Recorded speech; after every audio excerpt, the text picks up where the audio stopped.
안녕하세요. 저는 서울에 거주 중인 40대 초반 여성입니다. 늘 듣기만 하다가 이렇게 사연을 보내보니 어디서부터 어떻게 제 이야기를 적어야 할지 고민이 됩니다. 대체 다른 분들은 어떻게 그렇게 잘 이야기를 적어내시는 건지 그저 부러울 따름입니다. 글 솜씨가 부족하더라도 최대한 집중해서 여러분께 제 이야기를 전해드리겠습니다. 먼저 오늘 전하려는 이야기는 시누이와 시어머니에 관한 것입니다. 영화 기생충이 한동안 정말 화제였잖아요. 우리 가족 사이에서도 기생충 그 자체인 존재로 화제가 되었습니다. 대활약을 했다고 할 수 있겠죠. 100만 원을 받은 용돈이 마음에 들지 않는다며 300만 원을 요구하다가 하다하다. 시누이가 결혼한 후에 우리 부부를 보고 전부 책임지라고 했습니다. 시어머니가 말하길 그 당시에 우리 부부 상황을 들은 지인들은 조심스럽게 물어봤어요. 시어머니가 남편의 친모 맞냐고 했어요. 그 정도로 시어머니는 금전적인 요구를 우리 부부에게 하였습니다. 더 심해진 것은 제 사업이 잘 되기 시작하면서였고 그 전까지는 시어머니는 거의 기생충 취급을 했었습니다. 다른 집은 맞벌이를 못해서 안달이라고 하는데 너는 그냥 다니던 회사를 잘 다닐 것이지. 무슨 사업을 한다 하고 회사를 때려치워서는 말아야 해. 기호 혼자서 아주 그냥 등골이 휘겠네. 등골이 휘겠어. 그거 뭐 돈을 좀 벌 수 있는 거니? 이거 좀 다들 쇼핑몰이라며 못해져서 난리인 것 같은데 어째 물건을 사는 사람보다 파는 사람들이 더 많아지는 추세니. 이건 뭐, 너는 또 뭘 그렇게 볼 생각이야? 식구에게 내가 잔소리 좀 한 거야 이거야? 아이고 이 녀석아 내가 내 어미야? 당연히 내 아들이 고생하니까 훤히 알아서 내가 속상해서 그런 거야? 그래, 오빠. 엄마가 오빠 걱정돼서 그러는 거야? 누나, 좀 이해해 주세요. 솔직히 말해서 내가 생각해도 누나가 지금 나이에 회사를 두고 사업을 하려는 것은 보기만 해도 불안한데 엄마 입장에서는 오죽하게 쌓일 거라고 생각해요. 아마 사돈어른들도 그렇게 생각하실 거예요. 우리가 이야기하면 아무 말씀 못 하실 거예요. 아니, 그렇다고 말해서요. 저는 결혼을 한 후에도 계속해서 직장 다니고 있었어요. 저는 디자인 회사에서 일하고 있었죠. 디자인 관련 일을 하는 분들은 아마 대부분이 저의 선택을 이해하실 거라고 생각해요. 자기 브랜드를 가지는 것이 디자인을 시작한 사람들의 꿈이라고 할 수 있겠죠. 저도 그랬어요. 남의 디자인을 사용하는 게 아니라 제가 만든 나만의 브랜드를 가지고 일을 하고 싶었어요. 남편도 제 꿈을 지지해 주었죠. 그래서 회사를 그만두고 제 의류 브랜드 사업을 시작하게 되었어요. 당시에는 사업이 잘 될지 안 될지 확신할 수 없었어요. 시작한 지 1년도 채 되지 않아서요. 그러나 그것을 시어머니와 시누이는 참으로 마음에 들지 않았어요. 그렇죠. 마음에 들지 않을 수 있긴 하지만 왜 말을 저렇게 밉살스럽게 해야만 했는지 이해할 수 없었습니다. 똑같은 사람들이었지만 시누시모가 그러한 말을 할 때마다 우리 남편이 나서서 그들의 입을 막아버리는 것으로 대수롭지 않게 넘길 수 있었습니다. 그런데 한 번 제가 터져버린 적이 있었어요. 그것은 바로 제 생일이었던 날이었죠. 아들이 뭘 하고 있냐고 물으니 아니, 오늘이 너희들이 용돈을 받는 날인데 까먹은 것 같아서 소란스럽다며 소리가 났어요. 뭐 어떻게 변했나라고 하니 오늘은 수연이 생일이잖아. 수연이랑 함께 식사하러 나갔어요. 엄마, 전에 너한테 신협 계좌에 넣으라고 했지 않았어? 저가 거기에 넣었어. 제 생일을 맞아 남편과 저는 외식을 하고 있던 그 날이었습니다. 부모님에게 용돈을 주는 날이었고 다른 계좌에 받아달라고 부탁했는데 까먹은 것인지 아직 용돈이 입금되지 않았다고 남편에게 전화했어요. 남편은 오늘이 집사람의 생일이라서 외식 중이라고 말했었죠. 남편의 말에는 전혀 신경을 쓰지 않았고 심지어 시어머니가 제가 전화로 바꿔달라고 해서 생일 축하를 전해주었다가도 그게 모두 거짓말이었더라고요. 생일 다음 날 시어머니는 따로 제게 부르셨습니다.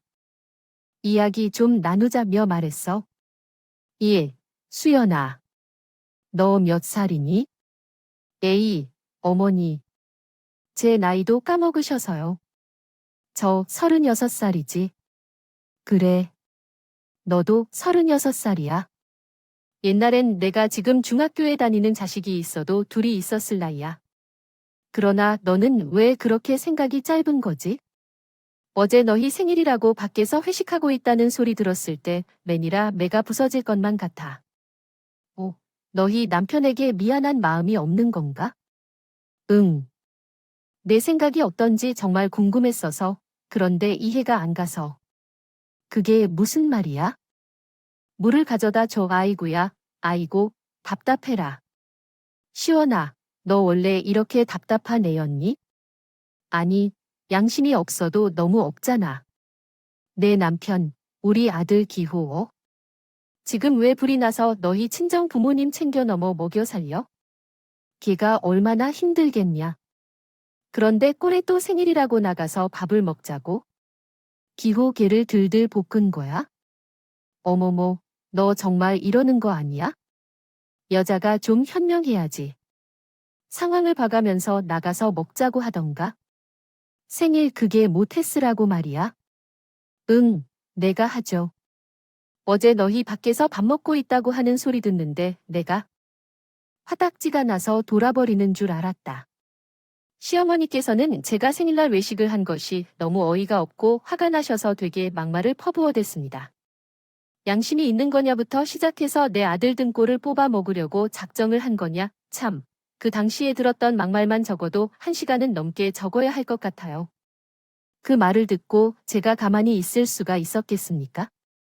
절대 가만히 안 계셨죠. 제가 할 말은 해야 하는 성격입니다. 그래서 그 자리에서 시어머니께서 그 말 같지도 않은 소리를 하시는 걸 가만히 듣고 있다가 이야기를 시작했습니다. 어머니, 제가 언제 그 사람의 등골을 뽑아 먹으려 했다고 그러시나요?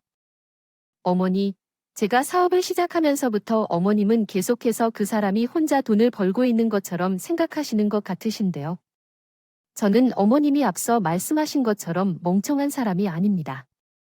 퇴사하기 한참 전부터 어떻게 해야 할지를 생각하며 사업이 잘 되지 않을 때를 대비하여 돈을 모아두고 틈틈이 돈을 벌 수 있도록 준비를 하고서 일을 시작했습니다. 어머니에게 드리는 용돈과 부모님께 드리는 용돈은 저와 그 사람이 둘이서 같이 내는 것입니다. 그런 점들을 다 일일이 설명해 드린 후에야 저희가 제 생일 때 외식을 할 때도 욕을 듣지 않을 수 있는 것이죠. 오늘 어머니께서 저에게 이렇게 말씀하신 것은요. 어머님이 오해하신 것이고 이로 인해 상처를 받고 있습니다. 야, 수연아. 지금 그것 때문에 그런 것 같아. 그러니까 말 나왔으니까 솔직히 얘기할게요. 내가 돈을 계획해서 모아두었다가 어디에 사용할지를 중요하게 생각하는 게 아닙니다. 내가 하고 싶은 일만 하면서 살아가고 싶다고 생각하면 이해해요. 결혼한 다음에 갑자기 회사를 마구 제멋대로 때려치우고 그 녀석이 뭔가를 할 때 내가 안다고 하더라도 그것을 하지 말라고 하는데요. 할래냐? 응, 기척이 마리를 말려놓진 않았어. 알고 있는 것 같아서. 내가 그런 걸 한 거 아니야? 그래? 너희는 왜 안 나올 거니? 내가 애 낳을 생각까지 했으면 너 그렇게 회사 묵고만 있어. 얘기해봐. 내 말이 맞지 않는 것 같아요. 어떻게 생각하세요?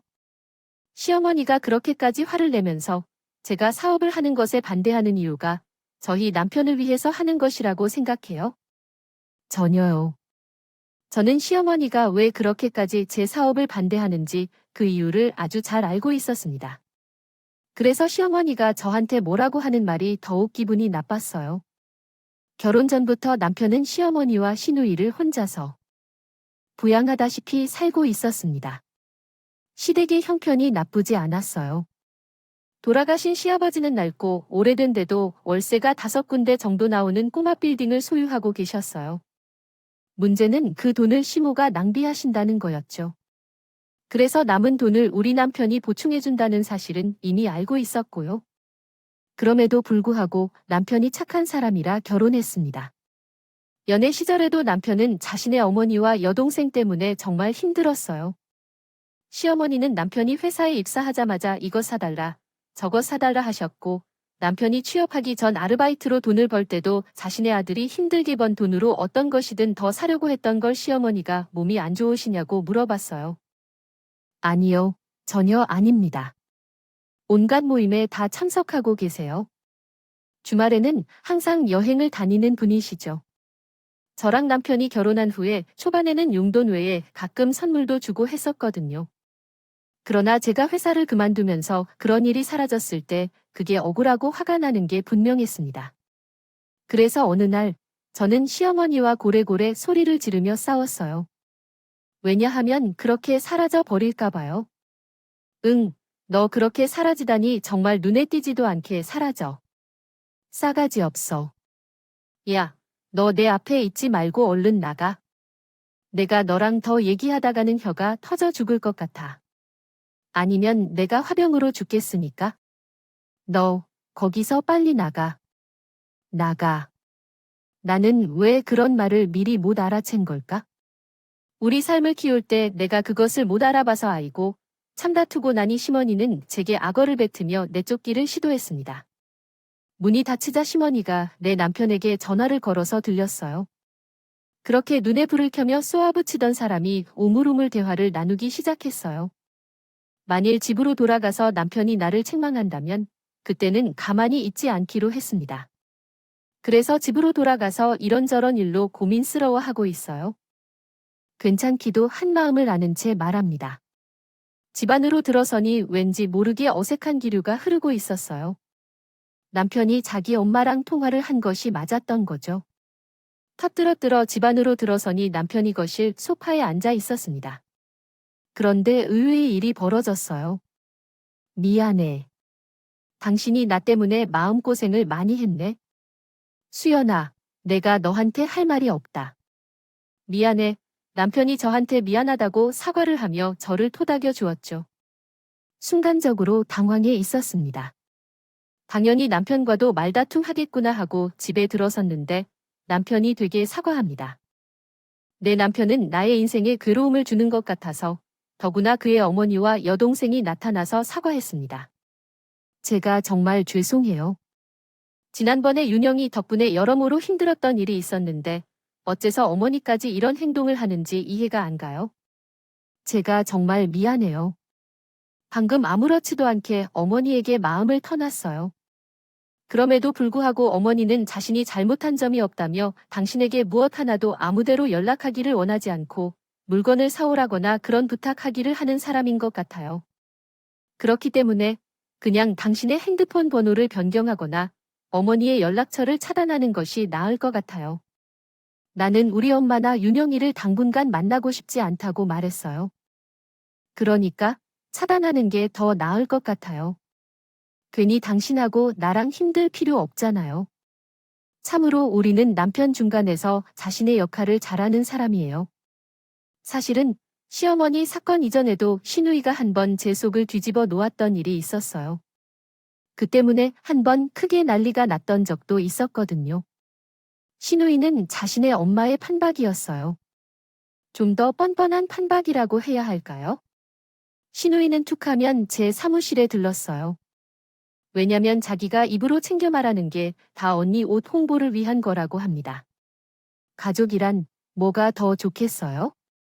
언니가 잘 되면 우리 오빠도 좋을 텐데요. 안 그렇죠, 어머. 뭐가 위에 있는 건지요? 아, 그 정도는 너무 예쁜 것 같은데. 언니, 그거 좀 내줄래? 사다리 좀 가져다 줘봐요. 사절이 어디 있어요? 툭하면 자기 옷을 홍보하려고 가져가는 거죠. 새언니도 내 가족이니까 제가 홍보를 하는 것도 의무감이 있어서 굳이 이렇게 오는 거예요. 뭐, 별말도 안 되는 소리를 하면서 제가 판매하는 옷을 한두 번씩 꼭 챙겼었죠. 그럼에도 불구하고 홍보를 하냐고요? 홍보는 무슨, 그냥 자기가 입고 놀러 다니기 바빠요. 그날도 그러려고 온 거였죠. 그래요. 10벌도 아니고 한두 벌이야. 그냥 선물이라고 하고 줄 수 있는데 전날 신우이라는 계집아이가 자기가 너무 마음에 드는 색을 발견했다면서 굳이 선반 한참에 있는 옷을 꺼내려고 놔두더라고요. 사다리 위에 올라가서 낑낑거리더니 자기가 휘청하고 넘어져 버렸습니다. 그 덕에 겨우 정리해 놓은 송장과 옷은 뒤죽박죽이 되었고요. 당장 택배 기사님이 수거하러 오기까지 1시간도 남지 않았는데 말입니다. 그 와중에 신우이는 자기도 짜증이 난 것인지 일어서면서 자기 발에 체인한 옷들을 발로 걷어찼어요. 저도 열이 받죠. 하루 이틀도 아니고요. 버럭 소리를 질렀습니다. 아가씨, 이거 다 원래대로 해놔요. 언니, 지금 저 넘어진 거 안 보여요. 넘어진 거 못 본 것도 아니고. 지금 사람이 다칠 뻔했는데 괜찮냐고 물어보기는커녕 이렇게 흐트러진 게 아니냐고 나한테 그거 주우라고 정색하는 거예요. 이건 아니죠. 지금 순서가 잘못된 거 알죠? 나한테 괜찮냐고 그건 먼저 물어봐야죠. 아가씨야 맞아. 지금 뭐가 잘못된 거 모르겠어요. 홍보네가 정말로 아가씨가 우리 홍보해준다고 믿고서는 그 옷 가져가게 두었다고 알아요. 내가 아가씨를 몰라. 그냥 옷 한두 벌 선불로 준다 생각하고 가져가게 둔 거예요. 내가 아가씨 넘어진 것 가지고 괜찮냐고 먼저 안 물어봤어. 서운했어요. 미안하지만 이해하기 어렵습니다. 더 명확하고 이해하기 쉬운 문장으로 다시 작성해 주실 수 있나요? 어떻게 참으셨나요? 우와, 정말 어이가 없네요. 언니, 이거 정말 언니가 제게 실수한 거래요. 아시죠? 제가 언니에게 좀 웃으며 만만하게 대해주니까 제가 신우이처럼 안 보이나 봐요. 제가 언니 신우이예요. 시집살이가 뭔지 한번 보여드릴까요? 와, 정말 어이가 없네요. 네, 아가씨 마음대로 하세요. 아가씨의 마음대로 시집살이를 보여주던 말던 그건 아가씨가 알아서 하세요. 오늘 영예, 이건 아가씨가 사고 치신 거예요. 이걸 다 수습해서 가겠습니다. 알겠어요. 정말 싹수가 없어도 그렇게 없을 수가 있는 걸까요? 자기가 잘못한 건데 어떻게 또 다른 직원들이 봐도 민망해했는데 신우이가 그렇게 사고를 치니 저도 터져버렸습니다. 그렇게까지 하실 필요 없었는데요. 몰아붙이면서도 어이없다며 신우이가 하소연했어요. 허하며 소리를 지르면서 기가 찬 것처럼 보였고 시집살이가 무엇인지 보여주겠다는 말은 온당치 않다고 말했어요. 그리고 어떻든지 저는 직원들에게라도 커피 한 잔이라도 사라고 카드를 줌으로써 신우이가 치워가게 했죠. 결국 신우이나 시어머니나 자신들이 말도 안 되는 행동을 벌인 뒤에도 남을 탓하는 일이 있었어요. 정말 어찌 해야 할지 모르겠어요. 그리고 당시에도 신우이가 자신의 오빠인 제 남편에게 전화를 걸어서 불평했던 것 같았는데 그때에도 남편이 난 정신을 잃었다고 딱딱하게 말했죠. 어쨌든 그 뒤에는 여동생이 사고를 친 것이 있었어요. 엄마까지 그랬으니 남편이 저한테 너무 미안하다고 한없이 사과했습니다. 사실 사과해야 할 사람들은 따로 있는데 이 두 가지 사건에 관한 이야기만 들어도 신우이와 시어머니가 얼마나 사람을 힘들게 만드는 스타일인지 아시겠죠. 저는 우리 남편이 시아버지가 돌아가시고 나서 그리고 저랑 결혼하기 전 자기 혼자서 그런 생활을 어떻게 견뎠을지 생각만 해도 안쓰러울 지경이에요. 어쨌든 두 차례의 사건 이후 저희는 한동안 쉬머랑 신우이를 만나지 않았습니다. 대략 1년의 공백기 동안 저는 더욱이 사업에 열을 올렸어요. 그러다가 백화점의 팝업 스토어로 브랜드가 들어가게 되었습니다. 사업이 점차 번창하기 시작했습니다. 다음 주 주말에 시간을 조금 비워두세요. 윤영이가 상견례 날짜를 잡았으니 너희들도 참석해서 머릿속을 채우세요. 서로 멀리서 사는 것이지만 여동생은 하나뿐인데 상견례 자리인데 너희들이 오지 않으면 어떻게 해야 할지 모르겠네요. 그렇게 해도 너희들이 우리 집안을 얼마나 소중히 여기지 않을까요? 어느 날 시어머니가 신우이가 결혼을 하기로 했다고 해서 상견례 자리에 저희 부부가 나가야 한다고 일정을 비워야 한다는 통보를 받았어요. 그래, 그 말이 맞아요. 서로 멀리 떨어져 살더라도 남편에게는 하나뿐인 여동생이고 시아버지도 계시지 않아서 두 여자끼리만 홀로 앉아 있을 순 없잖아요. 따라서 우리 부부도 결코 심산할 수 없는 일을 맡게 되었죠. 신경을 써서 상견례 자리에 나갔습니다. 그런데 거기서 저는 앞으로 보는 인물을 만나게 되었죠. 그분은 대표님이셨어요. 오, 혜정 씨. 신우이가 결혼하려 하는 그 남자의 여동생이 저희 브랜드가 백화점에 입점할 때 담당했던 직원이었습니다. 세상 참 좁다는 것을 그때 알게 되었네요. 그렇게 앞으로 보는 사람을 만나게 되면서 그 자리에서 제가 하는 사업체의 크기가 자연스럽게 드러났어요. 시누이와 시어머니도 그 말을 듣고는 두 눈이 번쩍 빛나고요.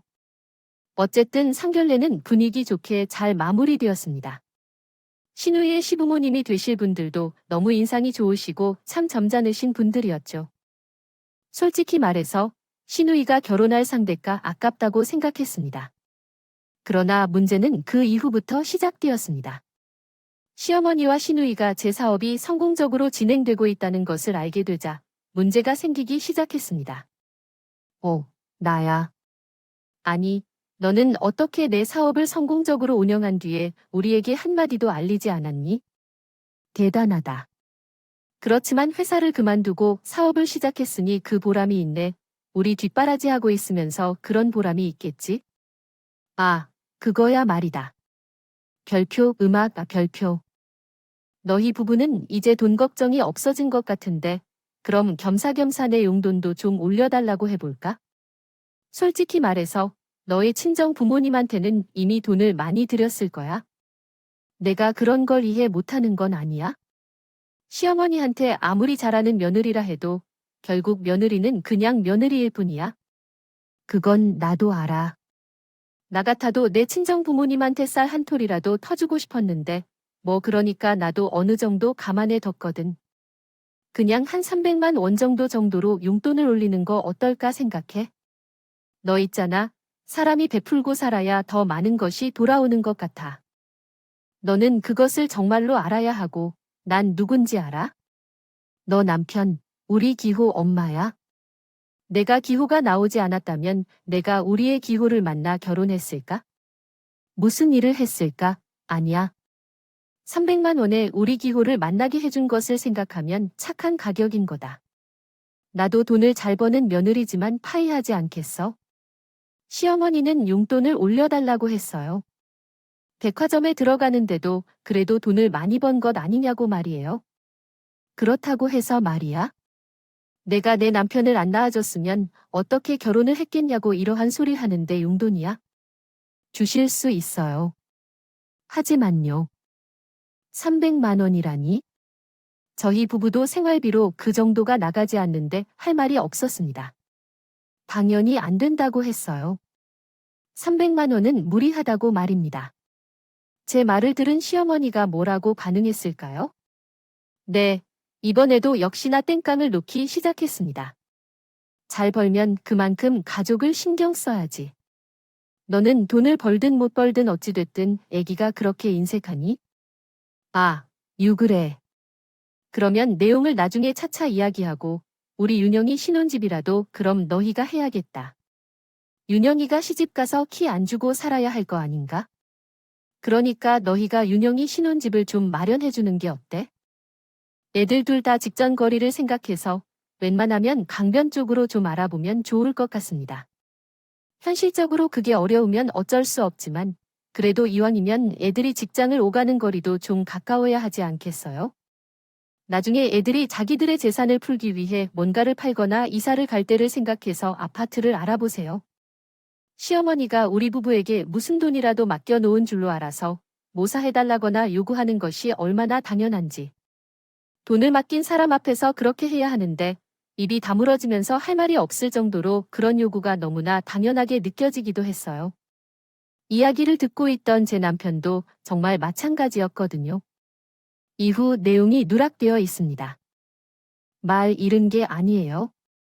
하고 싶은 말이 너무 많은데 말이 막혀서 말을 못하고 있었죠. 시어머니께서 말씀을 시작하시자 시누이가 곧바로 그 말을 잡아 이어가기 시작했어요. 나 우리 시부모님이 그날 새언니가 하는 사업이 얼마나 잘 되는지도 알았고 나 오빠 직업도 다 알았는데 누가 시집가면 달랑 혼수만 해가 볼 거야. 그것도 그림이 이상하다. 그쪽 집에서도 다들 말은 안 해도 어느 정도 기대하고 있을 것 같아. 그리고 내가 집이라도 해서 가면 편안했을 때 기도 좀 살 거다. 아니야, 그렇게 말할 필요 없어. 언니야. 대체 너 생각 좀 있는 거야? 없는 거야? 너 어린애가 아니야? 나이가 30이 넘었잖아. 이미 어느 정도 성숙해야 하는 나이가 되었어. 나하고 너희 언니는 얼마나 더 너에게 돈을 주어야 하는지 알아? 너로 인해 너희 언니에게 미안하다. 죽을 것 같아. 엄마도 마찬가지야. 모두 적당히 해야지. 이윤영아. 시집간 다음 길을 터줘야지. 너는 돈을 가지고 결혼하고 살고 삶을 살 수 있을 텐데 죽고 있느냐? 그런 거라면 결혼하지 말아야지. 안 돼. 너희 둘이서는 돈을 어떻게 더 많이 벌 것인지를 정해야 해서 살아가야 해. 아니래 그럴 생각이라면 결혼하지 말고 더 돈을 많이 벌어서 사람을 찾아봐. 너는 지금 엄마 앞에서 뭐 하는 거야? 너 때문에 이렇게 변한 거야? 아이고, 다른 사람들의 말이 정확하다고 그래. 아들을 자랑해봐. 하지만 소용없다고 하더니 내가 정말 그 자식처럼 되고 있어. 어떻게 여자에게 빠져서 멀어져서 말인가? 새엄마와 최동석의 행동에 정말 화가 난다. 너희 부부가 정말 진짜 고백하는 것 같진 않아? 어머니야, 내 머리가 너무 아프다. 우리 윤영이가 결혼하기 전에 죽겠어? 윤영이야, 너를 위한 유일한 동생인데 와이프가 처음부터 다른 사람이었다고 생각해도 괜찮겠지. 그러나 아들야, 너는 이런 식으로 행동하면 안 돼. 그렇게 하는 게 아니야.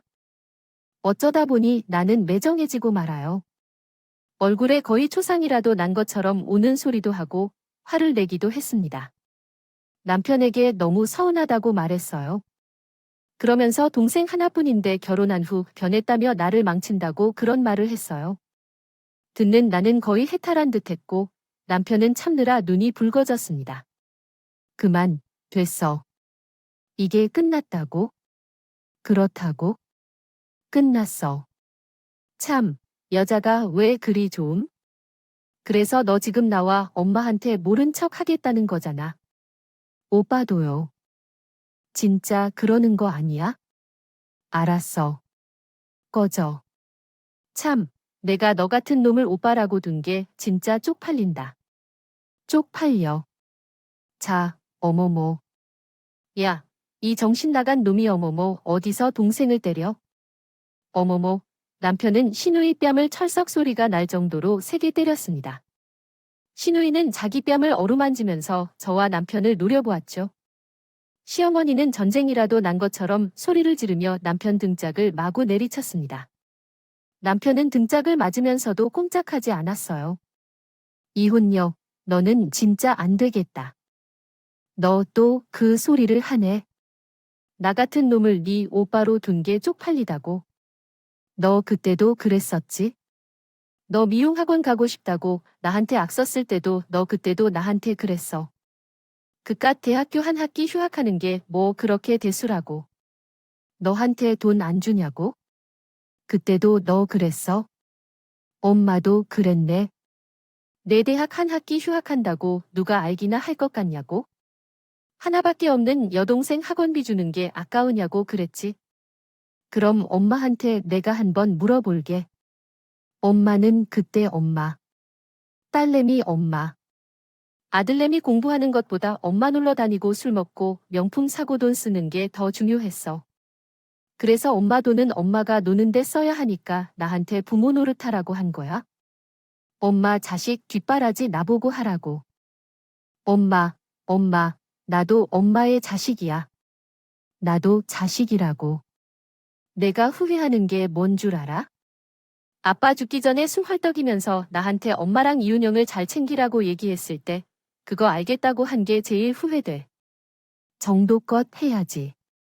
정도껏, 엄마. 나 결혼할 때 뭐 해줬어? 아니면 나한테 결혼 준비하는 게 버겁지 않냐고 물었어.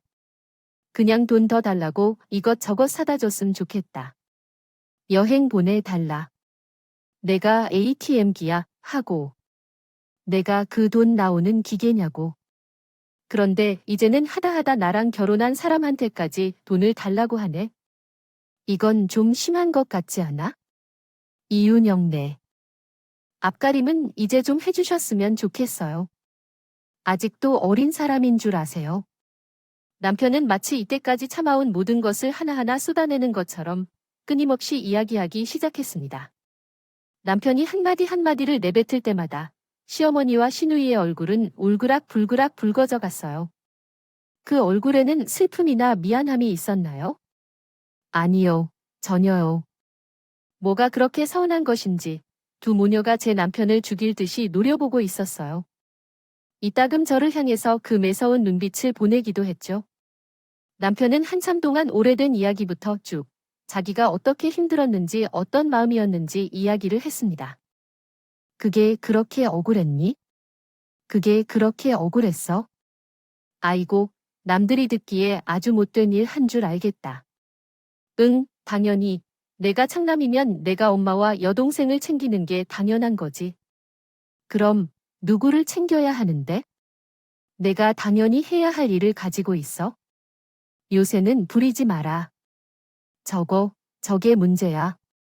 내가 내 아들 옆에서 뭐라고 씨부린 것인지는 모르겠다만 아주 대단하다. 대단해. 아이고, 제 아내가 꼬드기는 대로 홀랑 넘어가서 앞뒤를 분간 못하는 놈이나 꼬지기는 기집애나야. 너희들이 아주 잘 만났다. 그래. 내 마음대로 해? 응, 마음대로 해. 우리와 단절하고 싶어서 인형 처분하려는 건 너희의 문제지. 나한테 안 당하게. 결혼식에 오지 마라. 내가 죽어도 오지 마. 알았지? 나가. 그래, 그래서요. 그만하자. 피자 있다고 해서 서로 사랑 안 하는 사이에서 가족이라고 속아 감정 낭비하지 말라고.